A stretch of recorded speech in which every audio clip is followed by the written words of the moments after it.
going to jump in, and again, so grateful that that you can be with us today, and thrilled to start this conversation. A couple of thoughts, and we always welcome your feedback. We've been playing around with different topics for these master classes, and these last couple of topics have been slightly different. So we've largely been focused on Coachmetrix and how to integrate Coachmetrix within your business, and leveraging a lot of the features and tools. Last time we met, we talked about some trends in executive coaching, and the idea was, we've got this broad base of coaches that are all over the country and the world. Prashant is calling in from Mumbai, and we have eyes on the ground and can get a sense of what's happening in this industry. So last time we met, we talked about some trends that are happening in executive coaching and leadership coaching. And the idea was that it was very interactive and that we bring your ideas to the table here. And we're doing the same this week, which is we're going to focus on assessment tools. And I'll dip into Coachmetrix toward the end of the session today to talk about how can you link some of the assessment tools that you might be using with Coachmetrix. But we're hoping that in today's conversation, you can share some of your favorite tools, and we can learn from each other, and maybe think about how to expand our business in different ways with, but also beyond Coachmetrix. So thanks for joining us, and please give us some feedback at the end of the session today. We'll send a survey out to gather that input, and that makes a difference in how we think about the conversation. So our roadmap for today, we're going to take a look at some assessment tools. I'll tee it up with a couple of different categories and a few tools that we have experience with. We're going to ask that you share your tool, how you're using it, how the tool gets administered, if there's any logistics around it, like certifications and other components that would be helpful for people to know, and maybe even how you're integrating the tool with Coachmetrix. And then we'll spend a little bit of time today talking about how some of the features in Coachmetrix can help support the assessment tools that you might be using, especially in terms of the follow-up, the action planning, and the measurement. And I'll share a few reactions or reflections at the end of the session today. We have one other best practices masterclass coming up at the end of June. Then we typically will take July and August off. People are traveling quite often, and so we're going to take a break. When we come back in September, we've got some new ideas on how we are going to approach these master classes. So again, any and all feedback that you have will help us make some adjustments over the summer, come back refreshed and recharged to hit the fall fast and furious. And for those who are new to Coachmetrix, and sorry if I'm boring folks that have been on this masterclass before, but I want you to get a sense of where Coachmetrix has come from and where it originated. It started as as a need that we found in our coaching and consulting business. I have another business called 512 Solutions Consulting Group, and we were working with clients, and we realized that as we were working with clients, especially in long-term leadership development programs, our work was paper-based. And when it was paper-based, we noticed that either people weren't completing their action plans to the extent possible, or there was a lack of transparency and accountability. The bottom line is we could not believe that organizations were making massive investments in leadership development, and the participants weren't doing the most basic things like getting their action plan in depth to enough detail that would drive behavioral change. So that was sort of the first spark. We also noticed that people weren't showing up to workshops with pens anymore. And they started to signal to me that we needed to have a digital solution that would go beyond the traditional workbook and notepad and things like that. And then finally, we all love smiley sheets, especially in the training world. But what we were really intent on, and what our clients started asking us about, was how do we know that people are changing? And so that's really what gave birth, if you will, to Coachmetrix. It's a tool that is built and made by coaches for coaches. We love your feedback and your input, the good, the bad, the ugly. We want to know what's working. We want to know where you might be struggling with Coachmetrix so we can make it easier to use. We also want to know what you're seeing in the marketplace so that we can get ahead of what coaches might need and what features you might need as well. So that's where Coachmetrix has come from. But let's jump into the main topic that we're all here for today, which is to discuss and share some of the assessment tools in our business. And there's as you all know, there's a ton of assessment tools that are out in the marketplace. And what I thought we would do is start with a few categories where there are some very common assessment tools. And there's a number of other categories that I'm sure I'm missing, and even other technologies. Feel free to bring that into the discussion today. But there's certainly a number of tools around personality styles, strengths and strength-based approaches. 360s, both verbal, online, are very common in leadership and executive coaching, and then team assessment. So I'm going to tee up some of these different assessment areas, and then ask for you to share some of the tools that you might be using within your practice. So let's start with personality style profiles, because I think this might be one of the more popular categories. And some of the common tools that are out there certainly are DISC. There's varying DISC profiles from different publishers, Myers-Briggs type indicator, social styles. Insight seems to be gaining more traction with many of the clients that we've seen, and colors. Love to hear from you. What are some of the tools that you're using? Maybe share the application or the purpose of the tool itself. What are some of the results that you're noticing clients are achieving as a result of having that data? And any other logistics around how it's administered, and maybe how you're integrating it in Coachmetrix. So love to hear from others on the call. What are you using in terms of personality style profiles, or something related to that category? Let's go to Karen. Hi. Yeah, so Hi, I'm using pretty much the top two, so DISC and MBTI. I haven't used MBTI a lot lately. DISC is a big component of my broader certification and tool, which is 5 behaviors. Okay. I like DISC. I have to say that I like some other tools better, and I'm sure we'll get there. I can share those with you when we get to maybe another piece of the presentation, but really using DISC to support the team results. And it's pretty basic. It's pretty easy to understand. The results it's creating is obviously creating more self-awareness around how people are showing up, and then also how they might interact with different styles. It's administered through an online assessment, and I'm so new to Coachmetrix, so integration to Coachmetrix hasn't occurred yet. Okay, great. And we can talk specifically about that with DISC. Are you a Wiley partner, Karen? I am not a partner. I am not, but I am a certified 5 behaviors facilitator. I went through the routes, a different route, but it might be something I might do in the future. Yeah, and it's for folks that don't know, I mean, obviously a lot of these tools, there's varying ways that you can distribute, if you will, these tools. So for example, for DISC, you don't have to be certified to use DISC, unlike a tool like Myers-Briggs. And there's a number of different publishers that have their own variations of DISC. Wiley is one of those publishers, and there's a couple tracks you can go down. One, you can become an authorized partner, where you can distribute the profiles and sell the profiles, or you can access those profiles from other trainers and coaches who might be Wiley partners.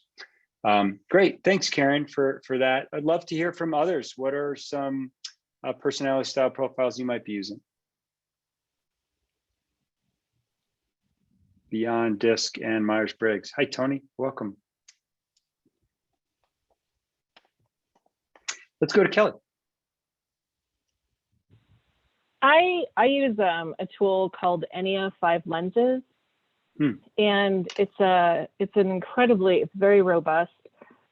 It looks at 5 lenses. So the first lens is your personal mastery factor, and there's 6 different components in that. And one of them that I love is really, in essence, do people go to guilt versus shame? If you think of Brene Brown's work, oh, interesting. So how much? Yeah. And so it's actually the first time I've ever been able to measure that shame voice in terms of like looking at it and where does that internal self-critic need to continue, shift and move. But that's just one of the 6 on that particular personal mastery. And there's three of them that can keep us kind of anchored and where we're at now, and the three that are kind of easier to move. And so that's one lens. The second lens that comes along with it is emotional resilience. So it takes a look at three different factors and allows us to really look at where is their emotional resilience and where do we need to work to increase it. The third one is social drives. Where are they putting their energy? No right or wrong, but literally just where are they putting their energy and how is that serving them? The fourth one is their energy centers. So there's three centers of intelligence, their head, their heart, and their body. So like which center of intelligence are they using or combination, and which ones do we need to kind of beef up in regards to that or use more effectively? And then the last one is the Enneagram that many of you have probably used and done with the Enneagram. And so that's the fifth one. And it does have several different, as you all well know, if you've done Enneagram, if you haven't done Enneagram, it's an ancient tool over 2,000 years old that within the last, I don't know, probably 50, 60 years have really come back into mainstream and actually really into the business world to take a look at 9 ways of being. And what I like about this particular one that some folks might not love is you actually get a score on all 9 types versus just saying you're one type with one wing. I actually think people are a little bit more complex than that. And so that's the way that that one shows up. So it is, I find it incredibly helpful to my coaching practice because it really gives me insight into some of those inner workings and where are they getting stuck and getting in their own way, and also about how they work in dynamics with other people on their teams, all of the same kinds of things that the other personality assessments do. It is, you do have to get certified through it. I will put the link to the company that does it. You do have to get certified to do it. But it's only around, I think, $69 per assessment, which isn't bad. Like, it is so robust, and it actually aligns with the coaching program I went through. I went through New Ventures West, and so the guy who developed it also went through New Ventures West, if there's any grads out there with it. And so I just like the continuity of it with it. So, and I'm brand new to Coachmetrix. I'm just exploring it, so I have no idea about the integration cell. Okay, great. Well, yeah, that'll be helpful. Then we'll get to that. Thanks, Kelly. That's really interesting. I hadn't heard of that profile, and Christina and others, I'm sure, are interested in seeing that. So thanks for putting that link in the chat box. Again, very, very, very helpful to hear how people are using these tools differently. Are there any other tools out there from a personality standpoint or some related area that you might be using in your practice? Sal, what we do in India, and I'm relatively a new coach, so I haven't used this personally, but as a part of the organizations that I've been earlier in the corporate, we have the DISC and the MBTI that's used quite often. Another couple of tools that are quite popular here are the Hogan, and we also see an increasing use of the Lumina. Okay. Tell us more. Yeah. Tell us more about Lumina. Well, I haven't used the Lumina, but I've seen a lot of coaches and a lot of the HR function heads really getting certified with the Lumina Spark programs. And I believe that maybe in the next 5 years we will see an incremental use of the Lumina in India. Presently, the Hogan is quite popular and quite used, and the DISC is the old one. The DISC and the MBTI are the old war horses here. But the Hogan over the last decade has been popular, and the Lumina is the new kid on the block. Okay, that's good to know. Is anyone else using Hogan? I know that's also been a pretty long-standing set of tools. I used to, but I gave it up. Was any reason for that, Jonathan? That's important for us to know. The research is pretty shoddy behind it. Is it? Yeah. And I found a tool that does what my practice needs more effectively. Gotcha. Okay. Yeah, and that research component really is important.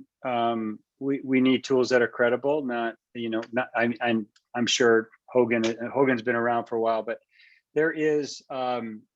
It's important to have valid, statistically accurate tools that we can share data with our clients. Jonathan. Yeah, I'd take that even a step further. The process, the validation of the Hogan is very, very good. They did a great job ensuring it's got face validity, it's got content validity, it's got construct validity, and then Yep. the math all works. My issue with it is I think there's a psychological leap where I think Robert Hogan made some connections that I just struggle with. I don't see as clearly as he did. And like I say, I found another tool that is it does what I'm after a little more effectively, which Yep. you don't have a category for, but when the time comes for other assessments, I'll talk about. Okay, terrific. The question, the open question I have about personality, and I'd love to hear from the group about this, is I don't use a personality assessment in my coaching practice because it's not a changeable component. So I would really like to hear from the other coaches on the call about what a personality assessment adds to your coaching practice. Help me understand that, because that's a gap I have in my understanding. Yeah, great question. Johnny, let's go over to you and Michelle. Yeah, I think Jonathan, the question, because as I was hearing others, the tool itself, I wonder if it really matters, because we've used StrengthsFinder. I'm an IPEC grad, so we have an energy leadership index assessment that is available there. Colors I'm familiar with, Enneagram, all of those. DISC, yeah, we're a DISC partner, Wiley partner.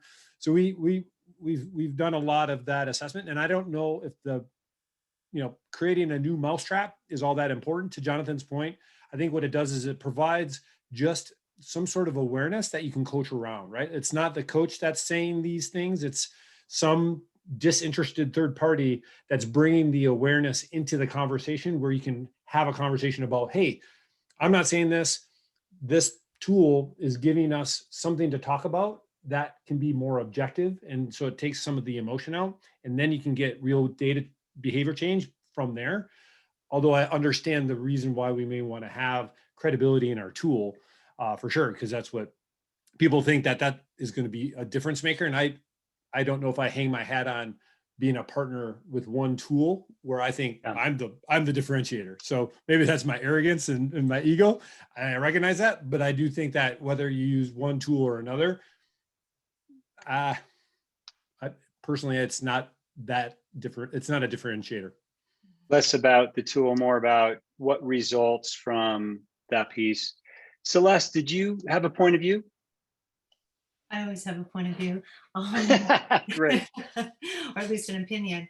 I don't use any personality tools these days either. And I used to use them a lot and kind of veered away, mostly because I think people look to an outside source sort of to tell them something.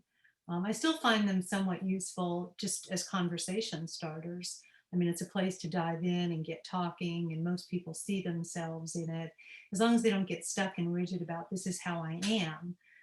So I prefer to have a conversation about possibilities. And if somebody's interested in assessment, that's fine. I am certified in Myers-Briggs, and I've used DISC and some others. The tool that I use the most, and this might go into another category, is FIRO. So I can save that if anybody is a FIRO user. And most of my work is relational. So I'm really working on relationship to self and relationship with others. And I find the FIRO tool really useful for that. And it doesn't try to categorize or use any kind of type. Instead, it just looks at behavior and how I'm choosing to be. And if I can accept that it's a choice, then there's all kinds of ways that we can continue to make change. That's great. Really, really well said, Celeste. Thank you. And you made a comment getting too stuck or rigid about who I am. You may have seen some work by Dr. Benjamin Hardy. Recently wrote a book called Personality Isn't Permanent. And he actually slams a lot of these big profiles for that reason, partially because people get their profile, and then they connect to whatever the style is in their profile, and that starts to become their identity, as opposed to recognizing that they're not who they are that's in the profile. It's one lens to see themselves. So we use DISC quite a bit in our work, Jonathan, and we do set it up that it's not permanent, and you can change your identity and who you are and your behaviors. We use it as a springboard to building better relationships. Part of what we do like about, there's two things we do like about DISC from Wiley. Well, three things I should say. They have different versions of the profile. So there's a leadership application, a management application, there's a conflict application, an EQ application. So you have different profiles for different reasons that you're coaching. Number two, they just launched a tool that comes with it, their website called Catalyst, that allows you to immediately start comparing your information with others who are on your team. So it becomes much more applicable. We really like that. And then in terms of the research and the innovation that's coming out of that organization, I would say it's comparable or better than most other publishers of profiles that I've seen. And so that's part of the reason why we like that tool. Great conversation. Let's keep going. Strengths also is another area of profiles, or something related to it. Who is using some version of a strengths tool in your coaching, and tell us a little bit more about that.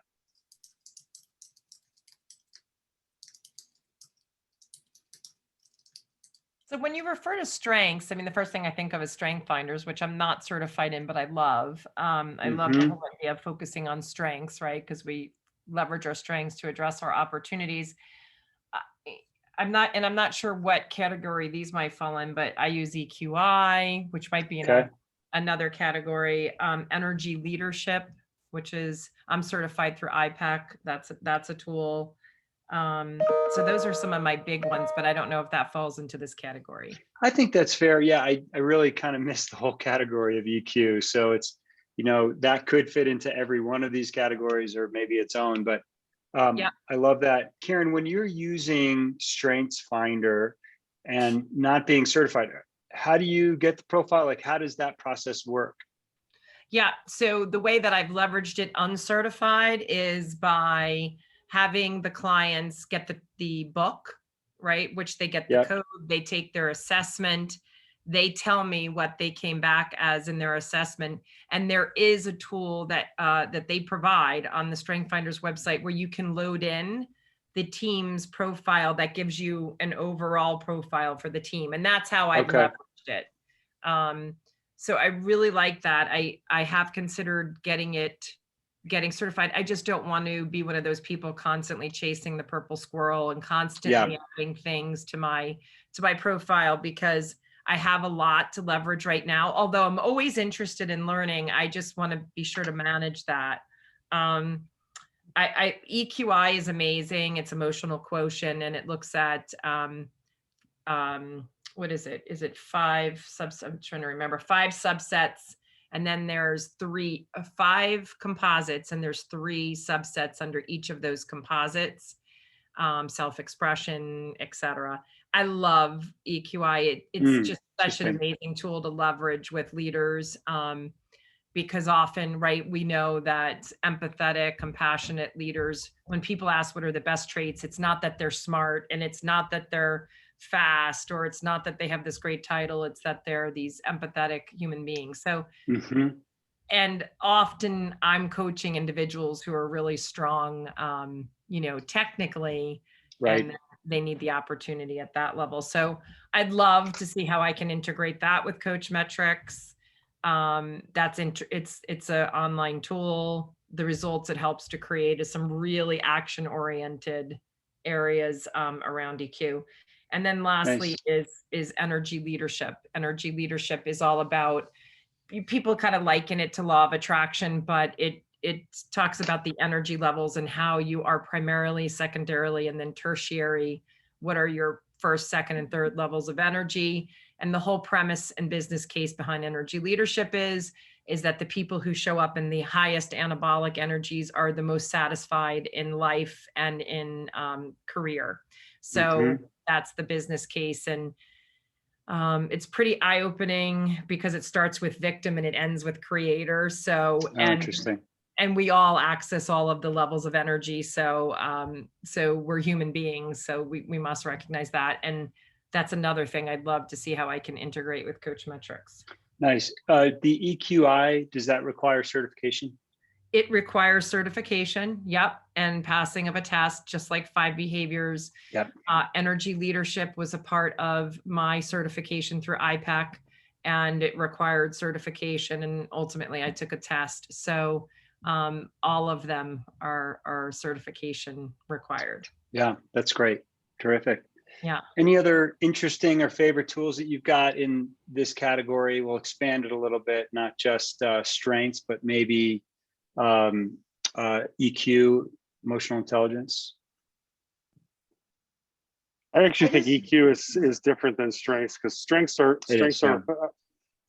effectively fixed, and EQ is a behavioral indication that you can learn and adapt in some pretty significant ways. So I think the category that's missing here, Sal, is behavioral assessments.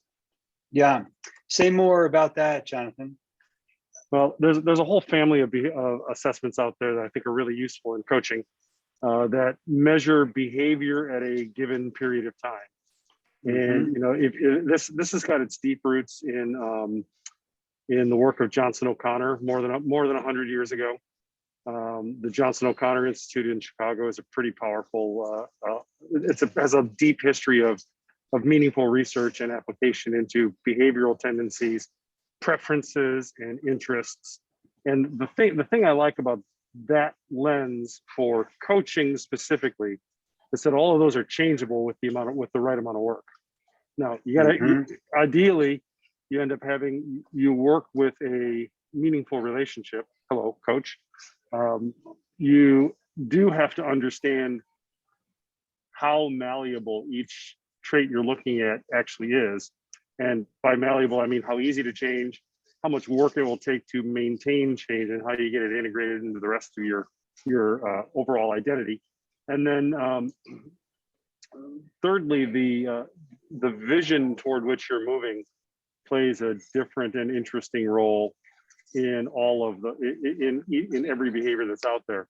So to me, the thing that category adds that we haven't even touched on yet is you can use there are some tools out there you can use pre and post coaching engagement as a tangible measurement of actually what change your work with that client affected.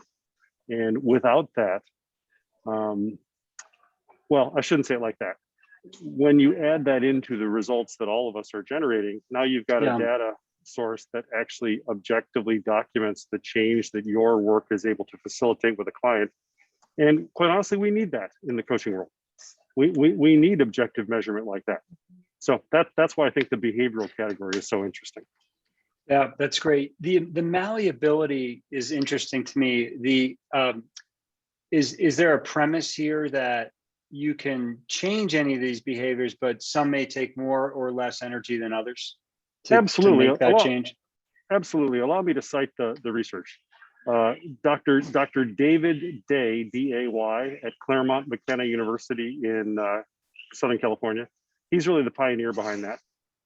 He's an OI psychologist. He's done a lot of measurable, intentional work. And the idea is exactly what you said, that behavior typically falls into one of 3 categories. There's stable traits. And like you mentioned, Benjamin Hardy, who he's the guy who's really good at telling this story. He's not the leading thinker about it, but he's really good at telling the story. So those stable traits that Dr. Day identified actually are changeable. He's right, but it takes a heck of a lot of work, a shocking amount of work, and an extended period of time. Then on the other end of the spectrum, there's highly malleable traits, things like enthusiasm. Hmm. You know, we all know how to coach someone to a higher level of enthusiasm. We help them ground, we help them think about a vision that they're after, we help them set some goals, we help them ground what they're doing on a daily basis toward achieving those goals. All of a sudden enthusiasm goes up. It's not that hard. Then there's a category in the middle called semi-malleable, and that's in my experience, at least 25 years coaching, that's where the vast majority of coaching opportunities fall. It's in those traits that you can't really change on your own, but they seem like they should be able to be changed, and all of this fits together. By the way, this is what I want to talk to you about in our phone call later this afternoon. This is exactly what I want to talk to you about. Yeah, that's great, because I think especially when through any of these profiles, you can identify a behavior that you're focused on. Terrific fit for Coachmetrix, because you can get it into the action plan and then think about who is impacted by that behavior. Add those people in as supporters, and then start that ongoing measurement. So you're getting pulse feedback, pulse data on whether you're changing, and then that data feeds back, where you should feed that back into the action plan with your coachee through conversation. Right. So the action plan is always evolving. The behavior that we're measuring stays the same. But that's beautiful when you can really parse out what the leader is focused on working on. I love the energy level, and and because a behavioral assessment by its very nature is designed to take a snapshot in time, you can do a pre and post and get a really clear apples to apples comparison of, hey, what actually changed during this period of time. And then with Coachmetrix in the process, you would then have data to determine causation. You know, you'd be able to say, hey, yes, this behavior changed, and here's the documentation that proves that it was the coaching that did it. All of a sudden, my rates just went up, which is what we're all after, right? Yeah, right. It's a great point. So, you know, even in terms of integration, even if we aren't thinking about the technical integration, what we are finding as we're talking with coaches, and we're trying to highlight a coach every month on our blog, is they are selling more work or they're winning contracts because they can prove that people are changing as a result of their work through Coachmetrix. So to your point, it's a great way to just differentiate your practice, because it's not just about, I mean, there's thousands of DISC certified people or MBTI people that are running these assessments, but are people actually changing as a result? And you have a platform to prove it. Terrific conversation. This is what we love about getting a group of really high level coaches together. Karen. Yeah, I just wanted to add, Jonathan, thank you very much for pointing out the behavioral component. And I would just like to add that the energy leadership one that I mentioned just a few minutes ago is actually behavioral too. It is a snapshot in time, and it has an average resonating level of energy. And so after doing lots of good coaching work, you can take it again and measure. So that is behavioral. Love it. Let's go to another category, which is 360s, and a number of different tools in this space. The one that we've seen most often is the leadership circle. Wiley's got a version, Everything DISC 363 for leaders, the LPI 360 that came out of Posner and Kuz's work with the Leadership Challenge. The Center for Creative Leadership has 360s. What are you noticing in this space, and what's been the benefit to either you and your clients? Let's go to Kelly. I started using, has anyone ever used Self-Stir? It is completely customizable. So I don't go with anybody, I just do my own now. And it's $39. It's $39 per assessment and completely customizable. So you get to actually determine when you're working with each client, you can pull in their competencies, and literally, I'll put it in the link for you guys. Great. It's called Self-Stir. They're out of England. They are phenomenal customer service. You literally determine your competencies, you determine your questions. Everything is totally customizable, and it's $39 per assessment, even with that. And they're great in terms of supporting you. It's not super fancy, so it's not going to look like some of your other ones, but it is enough. There's a lot of good features with it. So I just wanted to put that plug out there for a nice economical one that you can actually do your own thing with. Nice. And so, that would be great, especially if you're building a competency model for a client or a custom program, or they've got, internal competencies or values. Terrific. Or maybe you have your own leadership model that you want to create an assessment around, which I love to do myself. It's great. Celeste, did you have any tools around this space that you're using? No, I don't generally do a 360. Again, I kind of take the FIRO tool and Right. I actually use that even for my emotional intelligence. It's a behavioral assessment and it keeps things real simple. People focus on 3 things: significance, competence, and likability, and the behaviors associated with creating that feeling state. Nice. Yeah. So it keeps it, most people can remember 3 things. Right. Exactly. That's terrific. Thank you. Has anybody Jonathan? used TrueScore? No. TrueScore, actually, they're your neighbors, Sal. You should know those guys. Oh, really? They in Colorado? They're like down the street from you, from the office that they are they're a 360 firm, and I'll think of the guy who started it and who sold it to the guy who owns it now, who changed the name to TrueScore here in a second. They have a vast library of validated questions that are designed for deployment into 360 environments, and you mix and match. It's the Chinese menu principle. You take one from column A and one from column B and one from column C to build out your 360, and you can be confident that the questions actually measure what they say they measure in that, which is a giant opportunity. Now, they do require, I don't know if I would call it certification. I would certainly call it training. Yep. And it's relatively expensive to get started, but not very expensive to use once you're started. I'm signed up to take that, to take their training later this summer.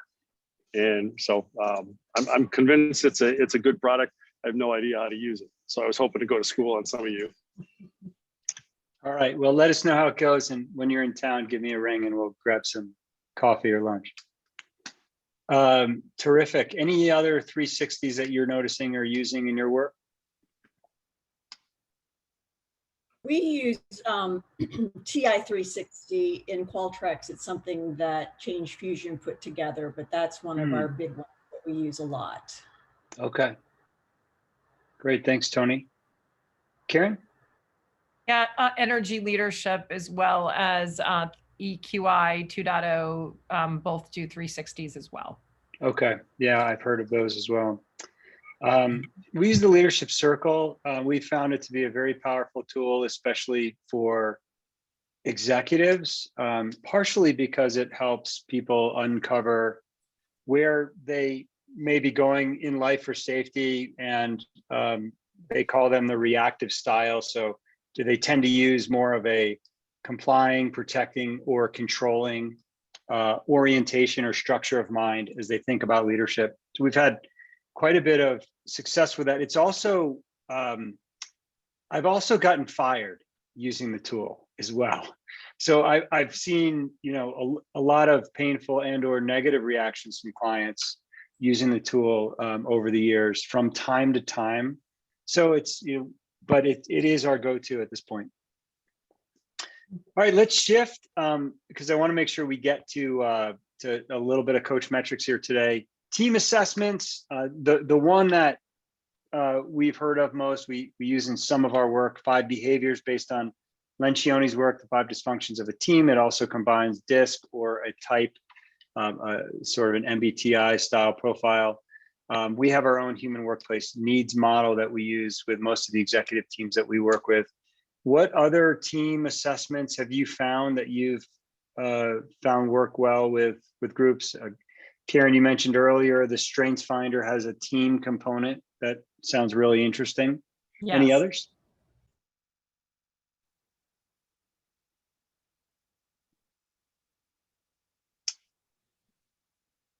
I was hoping to hear more here too, because I'm using Yeah. 5 behaviors. Yeah, it's interesting. Like, as much team development that has happened over the last couple hundred years, that there's not many team assessments in a group of 12 coaches or so. Celeste, how about you? I'll be a broken record again. Yeah. So what I love about FIRO is that it is so applicable for anything where human behavior is involved. So it works great with teams also, because it's another way for them to explore how the ways that they treat one another impact their capacity for working together, which was really how it was developed. It was developed back in the 50s for command and control sub-operators who were in stressful situations working together and trying to be productive. And it increased their capacity to work together by about 30%. So it has good measurement, and it's simple. So again, it's easy to get team members starting to talk about what's actually going on and how it impacts them at an emotional level. So you can pull in some emotional intelligence, some social intelligence. You can keep building on basic skills and behaviors that you name. So they get at identifying what are the behaviors that we need to use for each other. And I find it works really well talking like about the Google research and psychological safety, and different teams will create different environments where they feel psychologically safe. But if they have FIRO provides a language and a framework for them to have that conversation, and then design what their own team will look like and what their own needs are, and design. Nice. Yeah, I love that. Let's go to Tony. You mentioned earlier about the DISC comparison report. We've started using that, and I absolutely love that report. One thing, we're getting ready to roll out another big Coachmetrix project. I've got 17 participants, and each one has their own goals. They're all going to be giving feedback on each other as they will on themselves. And they also have a list of supporters depending on how many are on their team.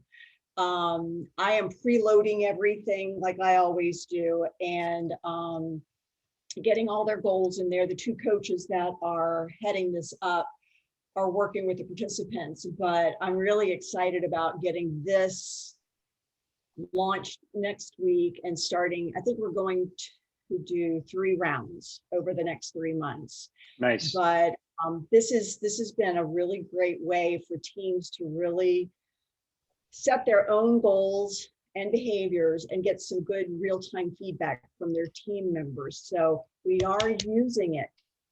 Great. Love to hear that, Tony. Well, I think building off of that, and also what you just said, Celeste, around team goals, maybe I'll share a little bit about how you can integrate some of this. So if you've gone into Coachmetrix, there's an action planning feature, and it allows you to get a high-level goal into the action plan, a behavior that ultimately becomes the pulse survey item. And then there's some space where you can basically add any additional information. We tend to think in terms of concise action items and support needed. And so one idea coming out of any of these assessments is to define the behavior that you're really focused on. So that's why I love the behavioral element that you mentioned, Jonathan. Love the, any of the 360s, like if you've got this fire hose of data that people are drinking from, how do we narrow down to 1, 2, or 3 things to help that leader make progress, and then get that into this online action planning feature. There's also a couple other ways to think about your goals. If you're working with a group of leaders, they might be an intact team, or they may be from maybe a cohort of leaders. They could all have separate goals. They could all have the same exact goals, meaning if you're trying to change something about the culture or change something about the patterns that are happening either on the team or the organization, imagine if we were measuring the same thing with everybody, or they could have separate goals. And then if you're working on teams, You could also create a team level goal that where team members become supporters and they're assessing the team at a macro level on that team level behavior. So getting an action plan in place online adds some transparency, some accountability. And there's also a feature where you can, if you just look right above the goals themselves, you can share your action plan with anybody that you want. It could be people who are impacted by your behaviors. It could be the person's manager. But it's part of the philosophy here, at least as Marshall Goldsmith thinks about stakeholder-centered coaching, is get clear on what you want to work on, go public on what you're working on, and then follow up. And what we should see as a result is both behavioral change and perception change. We can change a behavior, but if we don't follow up with people, it's unlikely they will see that you've actually changed that behavior. So that's one way to integrate with Coachmetrix. The second way is the measurement piece, which is really where we're trying to differentiate the platform. So once that action plan is in place and you've got your supporters added into Coachmetrix, and supporters from our definition are people who are impacted by the leader's behavior and willing to go on this leadership journey with the leader by providing ongoing feedback and feed forward. And so instead of just administering that FIRO or the EQI or any of these assessments, after we administer it, we get clear on the action plan, get that in Coachmetrix, and then we begin a follow-up process. We've seen in some organizations sort of that time 1 and time 2, especially with 360s. And I think it's just diluted when you run an assessment with 30 different competencies on it. Siri just thinks I called her. Let me put my phone into airplane mode. When you run an assessment with 30 different competencies and then assess the leader 6 months later on 30 different competencies, I just think you're diluting the data, as opposed to let's measure the leader based on those 2 or 3 things that she's working on. So the measurement piece is a great way to integrate with Coachmetrix. A couple of other ideas. There's a resources function inside of Coachmetrix. So there's a number of things that you can do with that function. One of the resources that we've built is a series of modules on how to go through your assessment and reflect on the data that's in there. So for example, one of the modules is, how did you react to the data? How does the data set look across your different rater groups? And you can think of a series of questions or content that you want people to look at differently, and then build that into a resource in Coachmetrix. Another couple of ways you can use that resources feature, maybe there's some information you want that leader to see before taking the assessment or after taking the assessment.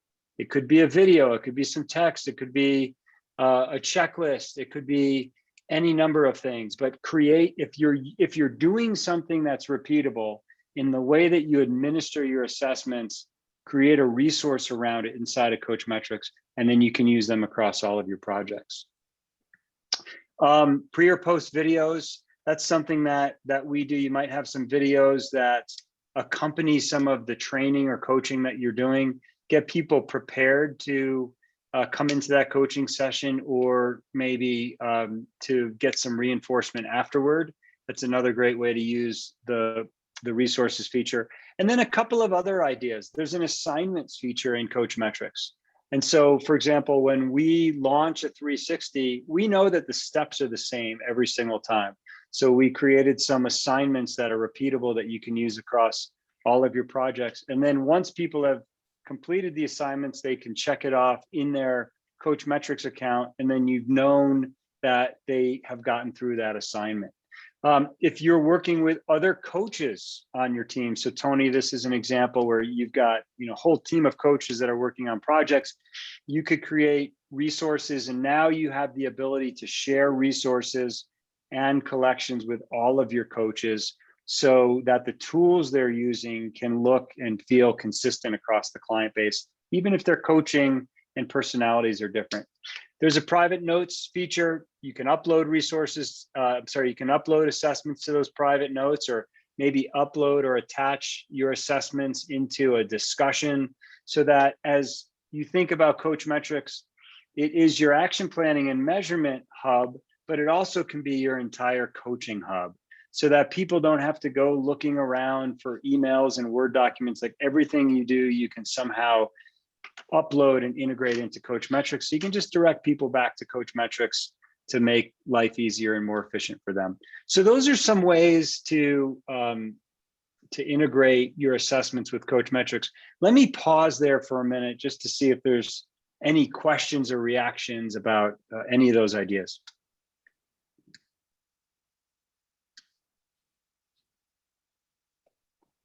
Hey, Sal. Yes. So Tony and I had a little bit of a mini discussion while you were sharing that. One of the challenges that I have, and it could be just the way I'm using Coachmetrix, but when I load some of these assessments into the action plan as the hub rather than as a separate discussion, the challenge that I run into is that now all of a sudden I have some information that may not want to be shared. And so then if there was a way to specifically identify goals that could be shared with the supporters without the entire action plan being shared. Now, again, I may be using the action plan incorrectly, because if you share the entire action plan, obviously you're being very transparent, and there may be some elements in that action plan that want to be held private for whatever reason. And so I'd love to get your take on that and to see if that is something else that is being experienced with other Coachmetrix participants. Yeah, that's a really, really great question. What Johnny's referring to is when you click on this share action plan, you have the ability to share that action plan with anyone. And it basically takes an image of that action plan and sends it to whoever you choose to send it to. And so it shows the content. Robin, I might be mistaken. It doesn't actually send the attachment that might be in the action plan, does it? Johnny, you may have stumped me here. I might need to do some research on that. I think it only shows the content of the action plan as opposed to whatever you attach inside that action plan. Would there be a way, Sal, if you're looking into this, and I don't mean to stump you, but it would be awesome if there was a way to be able to select which goals could be shared, meaning maybe a particular supporter that's going to be very specific to that goal that supporter can support, but then there may be other goals that different supporters or like the ability to differentiate the goals into supporters. That'd be awesome. Yeah, that's a great point. So right now you can attach different supporters to different goals. So you might have a goal that really is directed, more towards your manager or peers, and something else that may be more applicable to your direct reports. But when you share that action plans, it sends the entire action plan to all of your, it sends all goals to whoever you choose. Okay, that's great feedback. We'll take a look into that, Johnny. I'll also let you know about the attachment piece. Generally, when we think about attaching assessments, we typically will do that through the discussions feature, partially because you can create repeatable templates. And so we have a pre-written template for disk or for a 360, and then we just select the template. It auto-fills that discussion content, and then we attach the assessment itself. Yeah, really great question. Yeah, and that template for follow-up on a coaching call, that is a game changer. That's a awesome feature that I love about Coachmetrix, because it creates it saves me. I can't tell you how many times I appreciate that feature just in the follow-up in the conversation on the template of creating the follow-up. So excellent work. Yeah, that's great. Good to hear. And anything that's repeatable, it's a great opportunity to do something in with Coachmetrix. So if you're sending pre-messages or post messages, you create a template and you select it, and it auto-fills the discussion field, and you add someone's name in there and you send it off, or you schedule to send it at a later date. Just a very simple feature that can save you a lot of time as a coach. Great. Got about a minute remaining. Any other questions or comments about Coachmetrix and integrating into Coachmetrix? The only comment I might make, Sal, is that I'm finding with some of the complexity of the leaders I work with, that some have, especially during the pandemic. And now with the hybrid working model and some people coming back full-time, sometimes staying fully remote, I'm finding myself using the flexibility of Coachmetrix to have different assessment for different groups of people the leader is leading. Because managing and leading a fully remote workforce, fully present, hybrid, people are expecting different leadership behaviors than they did before. So Yeah. I've just been creating 3 panels, maybe, or 3 tiles for one leader, depending on who they're working with. So this has been a Interesting. discussion, by the way, but that's another flexibility tool that you can put in there. You can have one that's just the whole team, one for your remote, one for your hybrid, and one for the people next door. Okay, Right? so different projects for those different groups of people they might be leading. Because they require different leadership. Yep. Right. And Awesome. your tool is flexible enough that you can do that. This is a great Terrific. session, guys. Thanks for putting stuff in the Thanks. chat. I appreciate it. Yeah, thanks everybody. Terrific interaction. Thanks for all of these different points of view. Reach out to Robin or myself. We can support you with anything. We'll get the recording up onto the community page at some point next week, and have a great weekend. Thanks everybody.